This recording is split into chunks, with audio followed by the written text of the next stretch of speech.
على رسول الله وعلى آله الطيبين الطاهرين وعلى أصحابه وعلى جميع الأنبياء والمرسلين.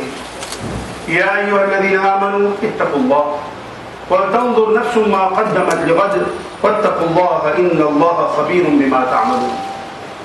يا أيها الذين آمنوا اتقوا الله وقولوا قولا سديدا يصلح لكم أعمالكم ويغفر لكم ذنوبكم ومن يطع الله ورسوله فقد فاز فوزا عظيما.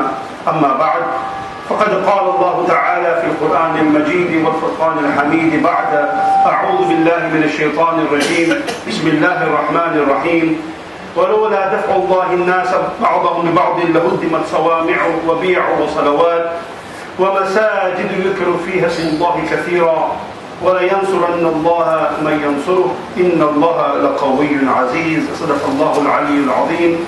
وقال النبي حبيبنا المصطفى صلوات الله وسلامه عليه وعلى أهل بيته وأصحابه إياكم والغلو فإنما أهلك من كان قبلكم الغلو أو كما قال صدقت يا رسول الله.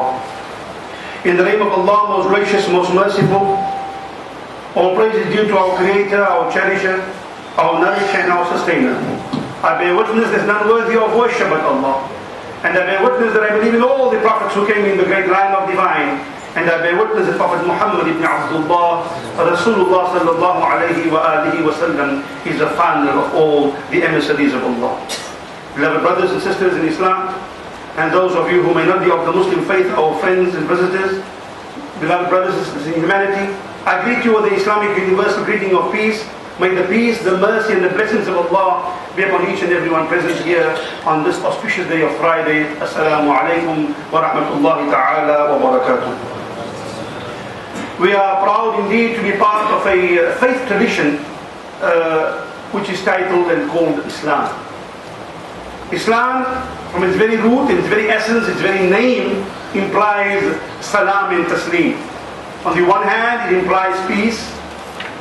And on the other hand, it implies submission to the divine. A harmonious coexistence. A harmonious blending, a synchronizing, a synergy between goodwill, between the creation of the Creator and between us as creation and our Creator.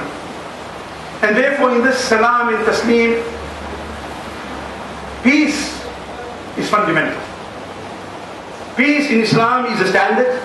Peace is a principle.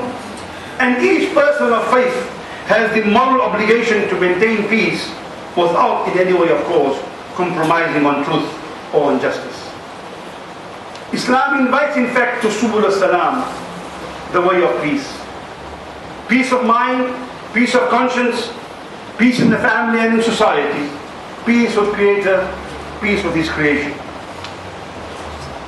One of the attributes of Allah subhanahu wa ta'ala is as-salam, the author and the source of peace, the essence of peace. And Muslims greeting to one another when we meet is Assalamu alaikum. May the peace wa rahmatullah and the mercy of Allah be upon you. We greet each other with peace. We meet each other with peace. We part with the words of peace. And the final and ultimate reward for human endeavor in this world is paradise. And paradise is called what? The Darus Salam, the abode of peace. Incidental Islam just means peace, or we're trying to stretch the meaning of the word, or trying to associate peace with Islam, and it's a far-stretched connection. No, it's an essence, it's fundamental, it's part of the message, it's part of the mission, it's the way, it's the path, it is the destination, it's from the author of peace, the source of peace. Also with the notion of salam goes the notion of wasatiyah. Allah subhanahu wa ta'ala, when defining the community, among the definitions Allah gives in the Quran, كُنْتُمْ خَيْرَ أُمَّةٍ أُخْرِجَتْ لِلنَّاسِ, you are the best of people, evolved for the benefit of humanity, not only for Muslims, a benefit for humanity. تَأْمُرُونَ بِالْمَعْرُوفِ وَتَنْهَوْنَ عَنِ الْمُنكَرِ وَتُؤْمِنُونَ بِاللَّهِ. But also Allah describes us with وَكَذَلِكَ جَعَلْنَاكُمْ أُمَّةً وَسَطًا. We have made you a balance, a median, a model, an exemplary community. وَسَطًا. So the word wasat in the Quran itself and Hadith has differing meanings but same implication. It can mean the middle path between two extremes, like khayrul umuri awsatuha, the Rasul said, the best of matters between extremes is the middle one.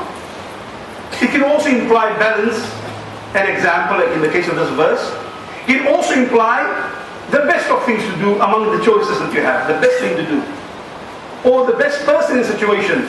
قال أوسطهم ألم أقل لكم لولا تصبحون. The best of them came up with the best suggestion, and he said this. He can imply all of these. So the notion of wasatiyya in Islam, fundamental to Islam, an integral part of the character of the believers, implies the notion of balance, of moderation, not one of extremism and so on. So when we have wasatiyya, we have this degree of balance, this idea of harmony, this coordination, this synergy. In the absence of wasatiyya, what we do have are those things condemned in the Quran and the Sunnah. Like ghulu, which is excessiveness. Tanattu', which is harshness. Tashaddud, which is severity. And tatalluf, which is extremism. Wasatiyya is meant to negate and neutralize all these forms of extremism in all their dimensions. Now, having said that, it is with utter disdain. I spoke here the day before Christmas. From that time till now, with utter disdain, that the information we have received, that various churches and Christian worshippers have been attacked in Muslim majority lands. And please, I lived in America, I know exactly the machinations of what goes on there. I've been the victim of the attacks. I know exactly what they do. Everything is not a Zionist conspiracy. Muslims are attacking non-Muslims. Not only that, Muslims are attacking other Muslims. Don't blame Zionists or the imperialists for the bombing of Muslim Shias or Sunnis in different parts of Pakistan or Iraq. There are sinister plots that our enemies use, but believe me, we have enough animosity amongst ourselves, enough misguidance amongst ourselves, enough people who stoke our emotions wrongfully by using the name of religion, the label of religion, that cause people to do these things. There are people, there are Muslims who kill other Muslims, and there are Muslims who are extremely intolerant towards other Muslims. A trend becoming even common in Cape Town, which was unfounded. There's a tremendous change in the 12 years that I've been away in how even Muslims perceive Islam and how there's a degree of extremism and exclusivism creeping into our society. In Nigeria, on the eve of Christmas, 80 people were killed in a wave of attacks. In one instance, dozens of armed men attacked a church in Maiduguri, dragging the pastor, the priest from his home, and executing him in the street. In another, more than 32 people were killed and 50 wounded in Jos, in another city in Nigeria. Then you find in Baghdad, Our Lady of Salvation Catholic Church was attacked. A detonated bomb went off there. 58 men, women and children were killed. 80 were wounded, including 2 priests. And then, of course, the recent bombings a few days ago outside the Coptic Church in Egypt, the seaport of Alexandria, where 23 people were killed and 96 were injured. An act to which the Imam of Al-Azhar responded, Sheikh Ahmad Tayyib, and I translate what he said. An act like this is wholly condemnable in Islam. Muslims are not only obligated to not to harm Christians. Muslims are not only obligated not to harm Christians, but in fact to protect and defend them and their places of worship. You see, the very spirit of Islam is underpinned by the Quranic conditioning of the Muslim as a social being. A social being who needs to be fully cognizant of the following. We are part of humanity. We're in the larger family of humanity. Within the creation, we are part of the family of humanity. Within humanity, there are different grades of people, different groups of people. All of these are Bani Adam, and Allah has honored the progeny of Adam. Among them, we are those who claim to be Muslim, so we're part of an ummah, a fraternity. And that fraternity is not like a Zionist concept of a chosen people. It's people who prove their word by what they do. People with iman and amal salihat. So, fundamentals of the Quran guide this community by, and those who want to align themselves with the philosophy of Islam. Many principles. Among them is, life is sacred. Al-nafs allati harram Allah. Life is sacred. To the extent that Allah subhanahu wa ta'ala repeats a revelation which He gave to the Bani Israel, من قتل نفسا بغير نفس أو فساد في الأرض فكأنما قتل الناس جميعا ومن أحياها فكأنما أحيا الناس جميعا. To indicate the value of human life. And whoever takes a single life, Muslim or non-Muslim, it's not a matter of Muslim here, because the same principles apply to the Bani Israel.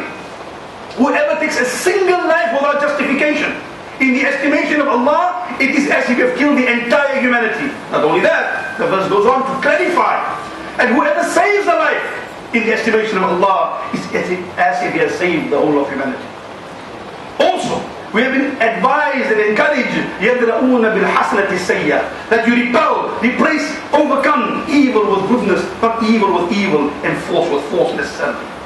Neither be destructive, nor malicious, no عدوان, no ظلم. وَمَنْ يَفْعَلْ ذَلِكَ عُدْوَانًا وَظُلْمًا. No, that's not inclined to us. And then Allah subhanahu wa ta'ala exhorts us, لا ينهاكم الله عن الذين لم يقاتلوكم في الدين ولم يخرجوكم من دياركم أن تبروهم وتقسطوا إليهم إن الله يحب المقسطين. Allah says, Allah does not prevent any of you, people of faith. No prevention, no barrier, no limitation on how you positively embrace those people of different faiths who don't fight you for your faith, who don't drive you from your homes. They do what they do is between them and Allah. They pray the way they pray. They have their choice. It can be da'wah to them, and that's all. Because you find in the Quran, of course, لا تعتدوا, don't be aggressive. That pardoning is better than revenge. خذ العفو وأمر بالعرف. But also it's a verse we're all familiar with, and I want to give you today the context of that verse. That verse is لا إكراه في الدين. There's no compulsion in the deen. When was this verse revealed? To make it very clear, because people may say, oh, it doesn't mean that, you're trying to stretch it. I'm giving you the original context, the asbab al-nuzul of that revelation. The reason why that verse particularly was revealed was directly in reference to this kind of thing. What happened was, a group of the Aus and Khazraj tribe, which were tribes in Medina, they swore an oath before the time of Islam, before the Rasul came to Medina, Yathrib, that if they have sons who are born, which were very, of course, sons were always respected and valued, and females were not as much respected and valued. And in fact, prior that in Makkah, they were even buried in some circumstances. So here, they made an oath, if their children, they have boys who are born, they'll Judaize them, make them Jewish. Make them Jewish. Whatever, for whatever reason, maybe for a blessing, or they have some, maybe the Jews were more organized, or whatever it was, so Judaize them. So some of their kids became